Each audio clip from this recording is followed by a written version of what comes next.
ตอนนี้เราก็อยู่ที่ชื่ออะไรวะ ทาราบีชแคมปิ้งโอ้ยหินบาดตัวหอยคมมากเลยดีอากาศเย็นเฮ้ยเจ้าของมาแล้วทีนี้ก็จะมีปั่นจักรยานดูทุเรียนมีน้องแกะแต่ไม่รู้ว่าวันนี้แกะมาหรือเปล่าเขาตั้งท้องอยู่เราดูแล้วเรากินได้ไหมไม่ได้พี่กินตัวอื่นอย่ากินแกะหนูนะอย่ากินแกะหนูนะอย่ากินแกะหนูนะ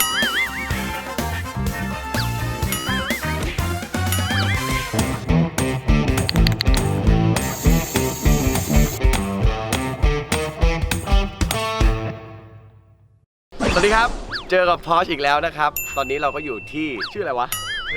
ทาราบีชแคมปิ้งฟิลก็คล้ายๆอยู่ริมทะเลนะครับแต่เรามาอยู่ที่ริมแม่น้ำก็ตรงนี้เขาจะอยู่แถวโอ้ยหินบาดตัวหอยคมมากเลยแล้วก็มาอยู่แถวมันอยู่แถวแก่งกระจานเขาเรียกว่าท่ายางแถวนี้ครับผมก็เป็นลานกลางเต็นท์ครับไม่แพงชิวๆสบายๆแต่ถ้าใครไม่ชอบแบบกลางเต็นท์อะไรแบบนี้เราก็มีห้องพักให้มีห้องพักแบบ3 หลังราคาก็จะอยู่ประมาณไม่แพงมากครับ 3,000 3,500 อะไรประมาณนี้แล้วแต่ซีซั่นนะครับบรรยากาศดีอากาศเย็นเฮ้ยเจ้าของมาแล้ว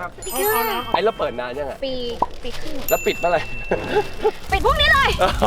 ปิดเดือนนี้เลยเมื่อ25 ธันวาก็คือครบรอบ1 ปีก็เลยครบรอบ1 ปีใช่มีจัดแล้วก็แล้วไม่เปิดร้านกลางเต็นท์เราชอบอ่ะโควิดไม่มีอะไรทำโควิดมันว่างไงพี่แล้วที่มันเมื่อก่อนมันเป็นที่รกร้างแบบฝั่งนู้นอะแล้วไม่มีแฟนเหรอมีค่ะอยู่นี่ไม่จริงก็ชอบแหละเพียวทำเพราะว่าเพียวทำเพราะว่าเพียวไปแคมป์เพียวไม่ใช่แคมป์ตัวจริงไงแล้วเราเคยไปแคมป์แล้วเราดูไม่โปรมันไม่เก๋มันดูลำบากใช่ไหมมันดูลำบากเราก็เลยอยากทำแคมป์ที่มันตอบสนองแบบเราอ่ะคือแบบให้มันสบายหน่อยแต่ได้แคมป์อ่ะเหรอหนูไปหนูก็เช่าเต็นท์เหมือนเต็นท์อุทยานนะพี่แต่หนูก็อยากได้รูปสวยแล้วหนูเป็นเหมือนโรงลิเกอยู่เต็นท์เดียวอ่ะมันไม่ได้ว่ะเหรอต้องกลับมาทำเองแต่ดีนะเพราะที่ห้องน้ำเขาดีมากเลยนะที่นี่ห้องน้ำใหญ่เข้าอาบน้ำได้4 คนนะตอนเราเอาเข้าไปกี่คน3สู้ซะด้วยเฮ้ยแต่ที่นี่ชอบอย่างหนึ่งนะชอบผัดกะเพราใช่นี่กินกะเพราไป5 จานแล้วมั้งหมูหมดบ้านแล้วอ่ะหมูหมดแล้วเรากิจกรรมเรามีอะไรบ้างที่เนี่ยที่นี่จริงๆหลักๆจริงๆคือถ้าลูกยืนร่มๆไม่น่าร้อนอ่ะใช่ถ้าหน้าทุเรียนเขาก็จะปั่นจักรยานพอตอนนี้ไปไหนแล้วทีนี้ก็จะมีปั่นจักรยานดูทุเรียนมีน้องแกะแต่ไม่รู้ว่าวันนี้แกะมาหรือเปล่าเขาตั้งท้องอยู่เราดูแล้วเรากินได้ไหมไม่ได้พี่กินตัวอื่นอย่ากินแกะหนูนะเหรอ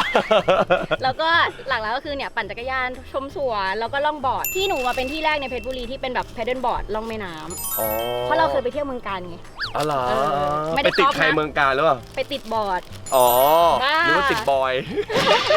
นอกจากล่องบอร์ดแล้วอย่างเงี้ยเรามีกิจกรรมอะไรมีก็คือแคมป์เราอะแคมป์พี่อ๋อก็คือแบบว่ามีพื้นที่ส่วนกลางให้ลูกค้าอย่างที่เห็นใช่เฮ้ยมีบาร์ด้วยนี่มีบาร์ค่ะเมาได้ไม่ใช่อะไรนะกินน้ำจิบน้ำชาตรงเนี้ยได้เดี๋ยวมันจะกินน้ำมันจะตกใจหมดได้เฮ้ยมีบาร์ด้วยแต่ห้องน้ำสบายมากเลยนะอันนี้คือโซนเนี้ยโซนเอเป็นโซนแรกที่เราทำแล้วก็งอกเป็นวิลล่าแล้วก็งอกเป็นโซนนู้นก็เป็นห้องน้ำโซน B ตรงนี้มันมีลานตรงนี้แล้วมีลานตรงนู้นใช่ค่ะใช่โซน B ห้องน้ำที่กว้างๆหน่อยจะเป็นห้องน้ำโซน B โซนใหม่ที่เราเพิ่งเปิดเสร็จช่วงปีใหม่พอดีกลางเต็นท์ก็หัวละ200ใช่ค่ะหัวละ200ถ้าเป็นเด็กต่ำกว่า10 ขวบก็100 เดียวใช่แต่แล้วถ้าเราพาเด็กมาอย่างเงี้ยอันนั้นก็คิด1,500อุ้ยรู้ได้ไงวะยอกเรื่องจริงเลยด้วยวิลล่าตอนนี้มี3 หลังอันนี้เป็นป๊อปปูล่าขายดีของเราก็คือมีวิลล่าเต็นท์กระโจมวิลล่าบ้าน2 หลังนี้จะเป็นอาบน้ำเอาท์ดอร์เซ็กซี่นะพี่พอชอบป่ะมีอ่างจากุชิเราทำอะไรนอกระเบียงได้ไหมได้แล้วแต่พี่สะดวกแต่อย่าให้มันกระเริกเท่านั้นเองเดี๋ยวเก็บเสียงที่นี่เก็บเสียงไม่ค่อยเก็บเองมองไปเห็นเลยอะราคาประมาณ 3,500 ค่ะอันนี้เป็นประมาณใช่ไหมเสาร์อาทิตย์อะไรอย่างเงี้ยค่ะก็แล้วแต่ช่วงใช่ค่ะแล้วแต่ช่วงก็ให้ไปทักเพจเอาอะไรอย่างงี้มาถามราคาเพราะจะมีช่วงโปรโมชั่นมีช่วงวันหยุดอะไรอย่างเงี้ยค่ะก็มาสอบถามราคาได้มีเพจใช่ไหมมีค่ะมีเพจไปขึ้นตรงนู้นแล้วฮะนู่นขึ้นไปนู่นเลยตรงนู้นน่ะขึ้นเพจตรงนู้นสำหรับลูกค้าที่ไม่มีเต็นท์อย่างที่ไปบอกถ้าอยากเก๋กู๊ดเช่าเต็นท์เราก็799ตอนนี้ยังเป็นราคาโปรโมชั่นอันนี้คือเต้นวะอันนี้เต็นท์เราอันนี้799ค่ะถ้าเต็นท์ใหญ่ก็1,499โปรโมชั่นค่ะยังไม่ขึ้นราคาเพราะว่าไม่ว่างขึ้นเดี๋ยวถ้าว่างขึ้นเมื่อไหร่เดี๋ยวขึ้นให้งั้นผมขึ้นได้ไหมได้ผัดกันขึ้นผัดกันลงแถวนี้แล้วพี่ลองมาดูลองติดต่อมาดูในเพจก็ได้ค่ะติดต่อมาดูพี่พอสยังมาคนอื่นจะไม่มาได้ไงจริงมาหาเจ้าของนี่แหละไปค่ะเดี๋ยวไปพายเรือ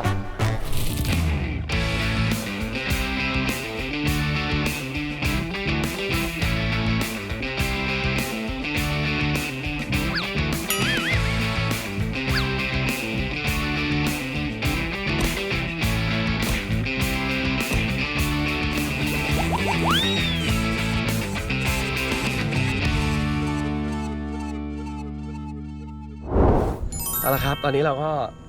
ล่อง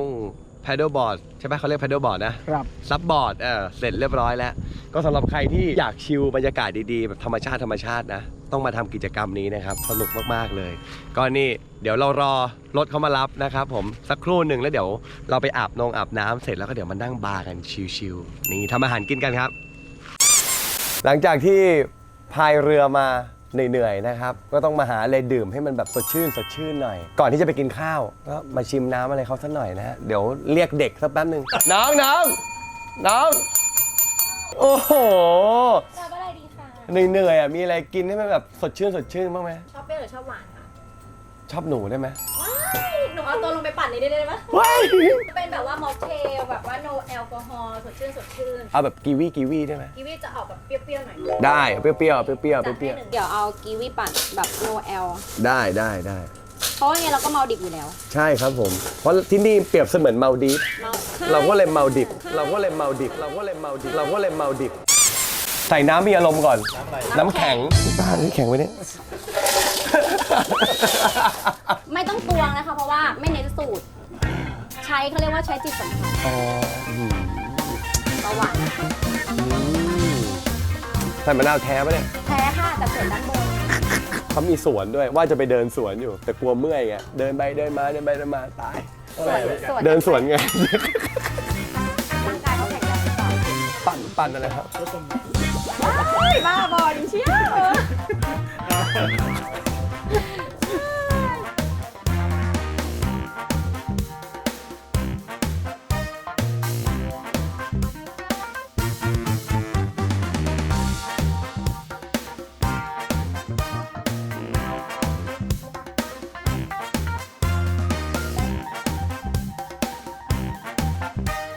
เป็นแบบหัวบาน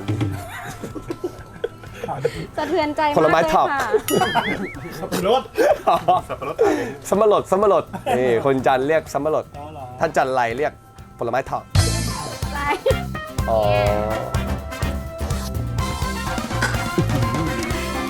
ถ้าอร่อยบอกต่อถ้าไม่อร่อยก็ไม่ต้องพูดอะไรเยอะนะคะ โอเคไม่อร่อยอ่ะ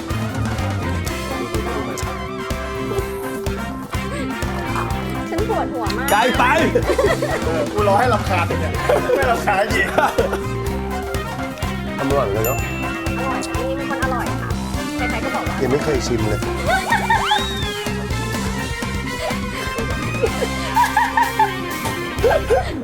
อ่ะนอกจากเครื่องดื่มแล้วเรามีอาหารใช่ไหมที่เนี่ย มีค่ะ มีอาหารอ๋อนี่ไง ดูตามนี้เลยค่ะ โอ้นี่ ไม่ ไง เห็นมาก่อน ลืมแบบได้มีอาหารแล้วมีอะไรบ้างอะเอ้าปัดโถเฮ้ยไม่เห็นได้ไงเนี่ยฮาลาบีชแคมปิ้งอุ้ยดูดีนะโอ้ยอาหารแต่อาหารอร่อยจริง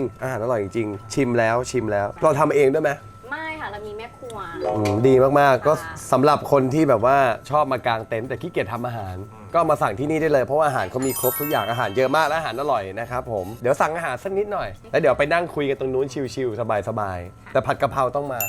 จัดไปค่ะหมูหมดหม้อแล้วนะคะหมูมด จริงเหรอ แล้ว โอ้โอเคเดี๋ยวไปนั่งคุยตรงนู้นไหม ได้ค่ะยินดีค่ะ ไปนั่งแบบเบาๆอะไรอย่างงี้นะสักตี 3 ตี 4ค่ะ เฮ้ย ตี 3เรียกธรรมดา จริงเหรอ ถ้าสว่างถึงจะเรียก พูดเองนะ จัดไปค่ะ อย่านอนก่อนนะ ไม่ อืม ตี อื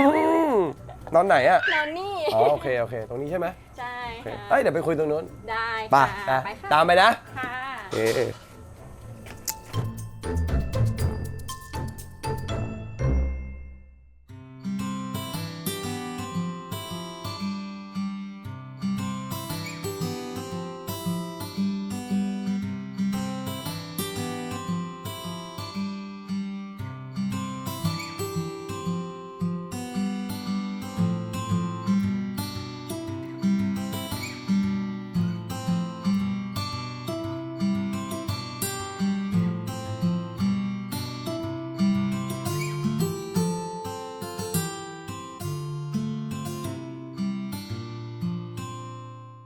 เห็นตื่นนานแล้วทำไม